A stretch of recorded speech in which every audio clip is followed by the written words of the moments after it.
So good morning, guys. Welcome to Appalachia's Homestead. I thought I would drop off a quick video today in addition to the ones I'm trying to catch up on. Took a couple of days off from filming. Actually, no, I didn't. Not completely, but I haven't been able to get a video up since about, Thursday or Friday. So it's good Monday morning to you. It's so Monday. So we had to get up a little extra earlier this morning because I took baby Lee. He's not really a baby anymore, but we call him baby Lee. He has been dropped off to have his final ordeal. He is finally at the point where he can be neutered, and so we've made the decision that we are going to do that. And I am a strong advocate for please spay and neuter your pets. I know some people don't agree with that. I'm not really sure what basis you're coming about for that, because if you spent any time working at a vet clinic or at a humane society like I have in the past, you are going to see an overabundance of animals, especially right now. People are surrendering their animals, their pets, left and right, particularly cats, big dogs in particular, because you have a lot of people that are being displaced from their houses and from their apartments. And so if they go somewhere new, obviously, or somewhere different, they necessarily can't afford their animal anymore, or they can't take it with them. So it is a crisis situation. It may not, you don't think it's a crisis because you're not seeing it or you're not dealing with it, but it doesn't mean that the crisis isn't existing, and it does exist. So every single one of my pets are spayed and neutered. That's what I believe is the right thing to do. If I need more pets, obviously they're in abundance everywhere in order to get them. So that's what we're doing today. And there's just a lot going on in the country and in the world right now. And I know a lot of people are absolutely, I don't want to say they're at their wits' end, but I think there is a lot that are. So I saw some things this morning on the news, and not the news, but as I was scrolling through some channels that I follow, not channels, but some news outlets, sort of things that I follow.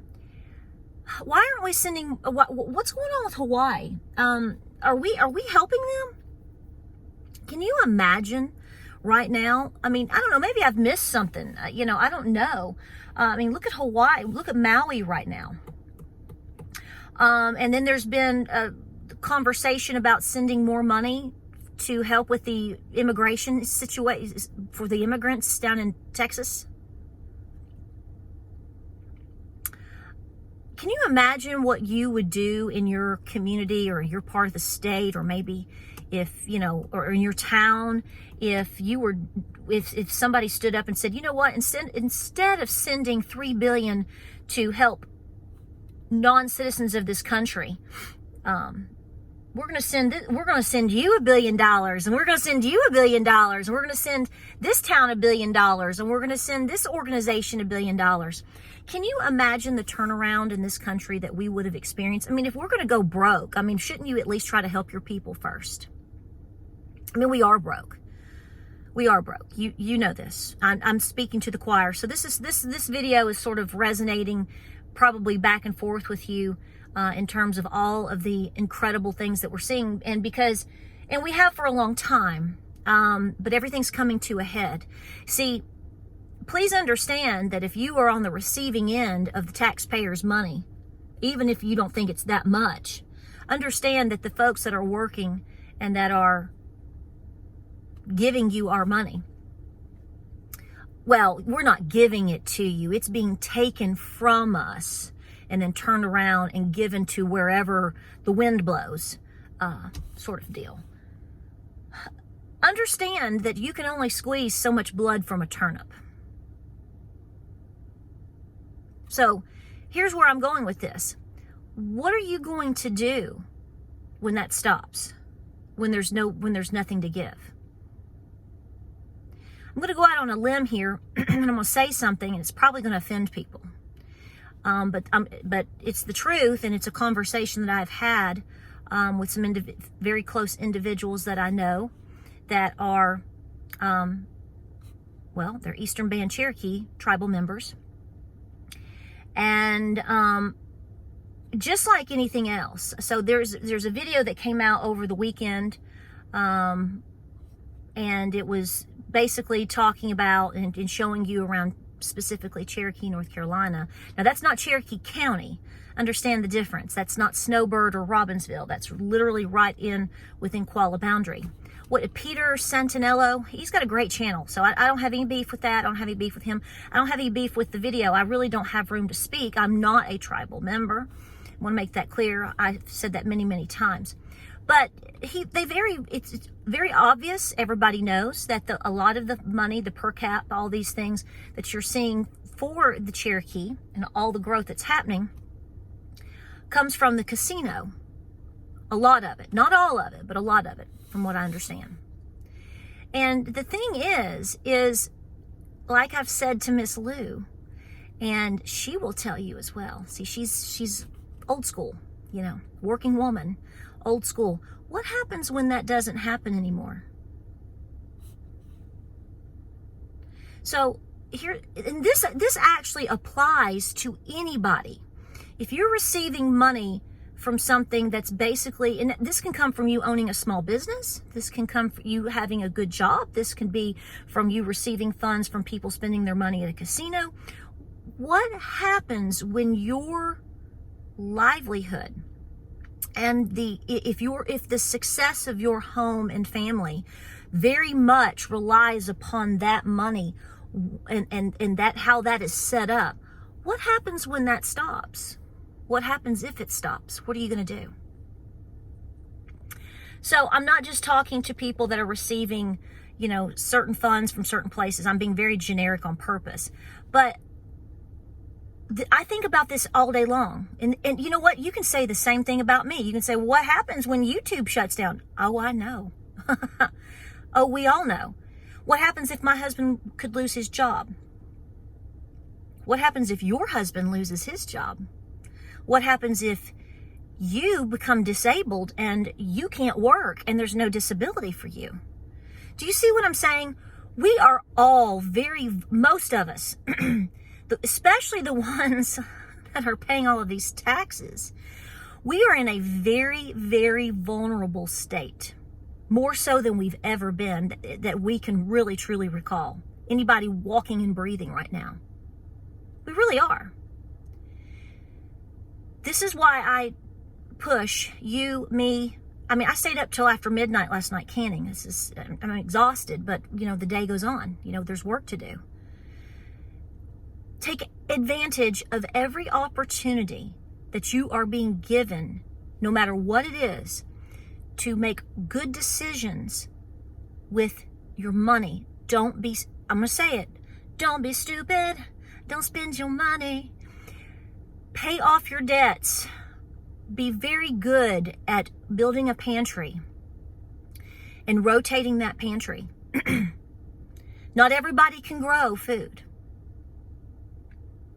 No matter what any YouTuber tells you, as far as telling you should be growing your own food, even I say that because it is true.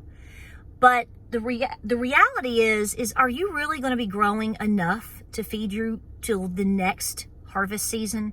Most people can't. Guys,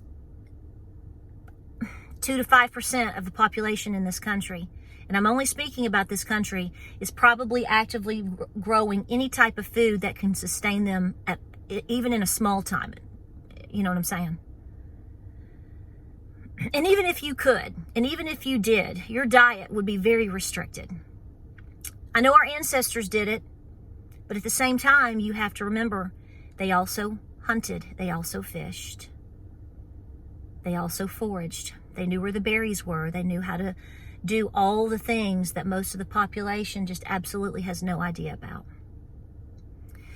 So if you are being given any type of help at all, whether I agree with it or not is irrelevant. It is, are you being smart with your money? I literally pound on people close to me about this. Please be trying to save up some money. Somebody's going to come back and say, well, the dollar's going to, to heck, and it's not going to be worth anything. Well, it is at this moment. See, the confidence is still there. See, do we understand this? Do I understand this? Do you understand this? The reason the dollar really, truly still has value is because we have confidence in that. At some point, that confidence could very likely be gone. And then what happens? I get that. But for the time being, and it could be for the time being for the next year, 5 years, 10 years, you could still be running with the dollar. And until that moment happens, do everything. This is why I tell you to get out of debt, because some people think that you're not going to be you're not going to be paying your debts. You're not going to have to pay your debts if something. No, they're still going to want their money in one way, shape, or form of another. And let's say this, because some people will say this to me. Well, why should I pay off my debt? Why should I do this if everything, like I said, like everything is going to be going to heck in a handbasket? Well, you may be going through there's no may, we are. You're going to go through a hard time period, I think, before it could get even worse. Why make it harder on yourself? Stop being a slave to all of these things. That's what the rich man wants. That song is really popular right now. The Rich Man North of Richmond. And they want you to be a slave. They want to tell you, or no, they don't want, they do. They tell you that all of these things are fine. All of these things are good. They want you to continue to spend your money. We are in an election year cycle. They need you to feel confident in, okay, well, so yeah, okay, so what? I can't exactly afford some chicken and some spaghetti. I'm just going to eat some ramen noodles, and my kids, they can do that here and there. See, you're already being brought down to the lowest rung because you're putting your confidence in these liars. People are putting their confidence in nothing but lies. And so because of that gerbil on that wheel continuing to go, we're going to end up, those that fall for that are going to end up feeling the worst amount of pain. People are hurting. People are beyond hurting. Let me tell you, housing, I'm going to say this right now. I just looked at a little house on the way home. 1,100 square feet. 1,100 square feet. 2-bedroom, 1.5 bath, it's a cute little house. It's not even on an acre of land. $225,000 here in East Tennessee. That is just incredible. Let me say this, it's free advice. I don't even advise people. It's just me throwing my opinion out there. If you're in a scenario where you're trying to sell your house, because here's the thing. I know the housing market is hot and people are trying to flock here. And overall, we are probably doing better than a lot of places in the country. I know this, okay? I don't need to be corrected about that. I live here, I know, I'm from here.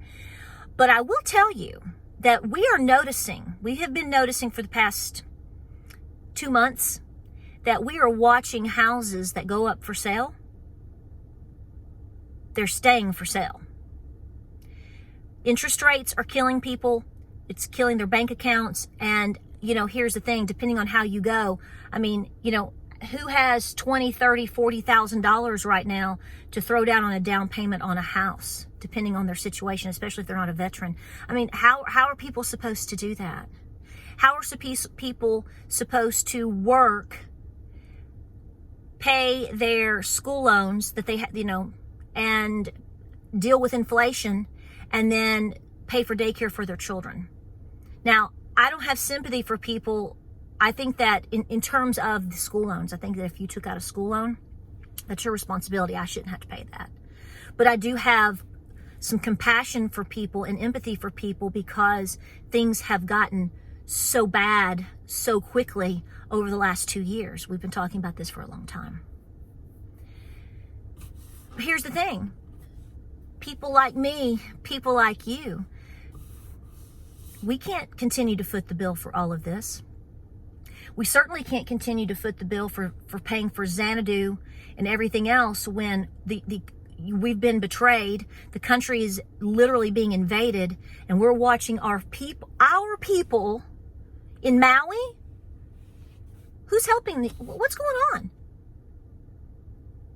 I can literally put you in drive you out my driveway and drive and show you makeshift tent little villages of people living in tents not too far from my house. And that's happening in your place too. You're probably seeing homeless people that you've never, you've probably, surely you have. I know I do. You could go, now if you went into like downtown Knoxville in certain places, yeah, there were homeless people. I mean, no doubt. Now I don't live in Knoxville, you know that, but that's how far you'd kind of, and you could drive out further out into the rural communities and you would see there's very, very poor people here. They're everywhere. But here's the thing, all you've got to do is drive down the road now and people are living in tents. We've got a lot of problems, folks. And it all starts with, number one, you have to be as responsible as you can. And if you are given a windfall of any sort at this time, please be smart with it. People in this country that are tax-paying, hardworking, tax-paying citizens, I really honestly do believe that if they saw their tax dollars going to do the right thing for our citizens, our people, our structures, I don't think that you would have this animosity to the level that you actually see it now. But when you see what's being done here, which is what? Nothing. And then you're seeing the invasion that is happening. And then you're seeing that these billions of dollars are going towards it. We don't even know where all the money is going. And you wonder why people are mad? When they stand at Ingles or Kroger or Food Lion or wherever they go to shop, and they have to sit there and decide whether they're going to buy this or that. Yeah, there's a lot of animosity. So I tell you, and I'm going to say this again, please continue to do all the things that you possibly can to prepare for a continual oncoming winter. Grow food if you can. Pay off debt if you can. Cut out things if you can. I know we have. Because you have to make the hard decisions. And the worst part of this is that this is happening to a level that the question becomes, when is the ship going to be turned around? And when you come to the conclusion that it may not, or it may not for a very, very long time, what about your children? It's very stressful to have teenage, young adult children, and you're seeing them at certain ages where, I wasn't thinking about an economic collapse when I was 23 years old. But this is where we are. Some of us will say we deserve we're going to get what we deserve. I disagree with you. I do not believe that please understand, when I talk about we don't deserve that, I'm talking about the American people.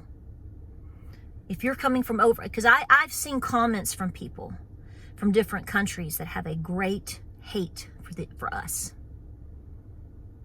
And I think that if you truly understood what the American people as a whole, the majority actually truly felt and believed, you would understand that it is not the people that are your problem. We're not your problem.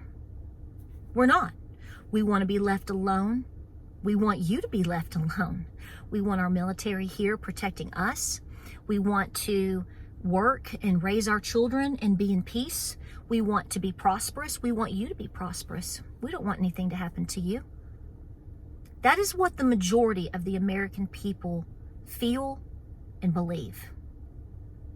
Not the warped, greedy ones, and not the whacked out extremists on either side. Okay? So continue to do what you're doing as best you can. I will confess to you that I woke up yesterday morning and I was really upset about a lot of things. Just sometimes a woman, you just wake up and you're walking around and you're overwhelmed because, again, it's that time of year where you go, winter is coming. Am I hitting my goals? What is going on now? Who is doing this? And then just like you things pop up and you have to re-strategize and figure how you're going to pay for this or how you're going to do that. We all go through this. Some of us worse than others right now. And it's a tough place to be. Continue to pray, folks. If it all comes down to nothing for you, please understand that Jesus is our ultimate salvation. And we have to continue to have faith in him. And we have to continue to do what is right and to look around and go, what am I supposed to learn from this today? What self-discipline am I supposed to have in place today? What is the big picture for me today? When it all gets really nuts and overwhelming, you have to turn inward to your preps. That's my stress. Pray and stress, pray, run, drink some water, and find something to do. Find something to do. Can something. Seed save something. If you can go buy a couple cans of soup, then do so. Go through your closet. How many blankets do you have right now for winter? Are they washed? Just keep going. And like I said, please be so wise with every single dime that you have right now. Please do so. It really is your lifeline. No matter what's coming, the more prepared and organized that you are, as best you can, and debt-free as possible, the better the time you and your family are going to have. All right, back home. Time to put in some laundry. Got to hit the barn. We appreciate you. Hope you've had a great weekend. And I hope you have a great week coming up. We have a lot of videos coming your way. Don't stop. Don't stop. And continue to pray for a miracle. Like, subscribe, and share. And guys, we'll see you on the next video. Godspeed.